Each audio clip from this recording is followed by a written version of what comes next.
Loin du terrain politique, cette information officielle, le péage sur la route internationale de l'Est est désormais une réalité. Le coup d'envoi a été donné aujourd'hui dimanche à Thomas-7 par le préfet de la région de l'Agnibi-Tiassa, André Ponon. Il a indiqué que le péage est une condition pour avoir de bonnes infrastructures dans notre pays et plus particulièrement sur cet axe qui compte 2 postes. De plus, le péage sert à construire de nouvelles routes. L'enseigne Bakayoko.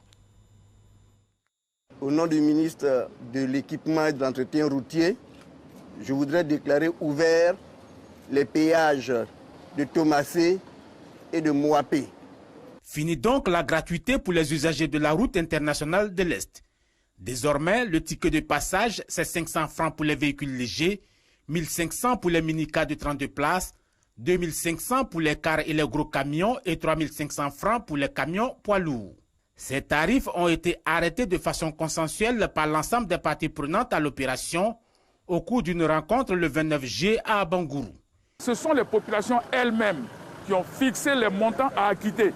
De leur côté, les transporteurs, principaux usagers du tronçon, accueillent positivement l'infrastructure.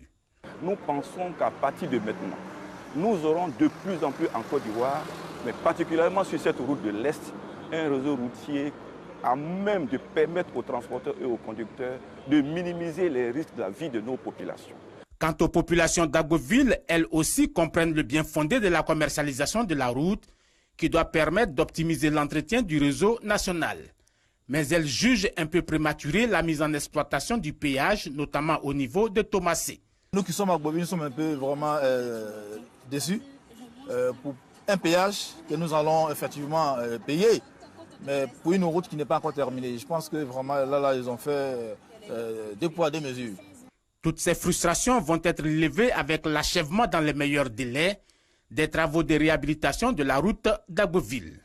Il ne faut pas que les gens se plaignent, il faudrait que les gens puissent contribuer au paiement pour une meilleure qualité de la voie. À Mouapé, tout comme ici à Thomassé, on peut voir un local de contrôle hyper sophistiqué qui permet de visualiser et de suivre en temps réel tous les mouvements au niveau des pistes, des cabines et des caisses. Les prévisions tablent sur un débit de 5000 véhicules par jour.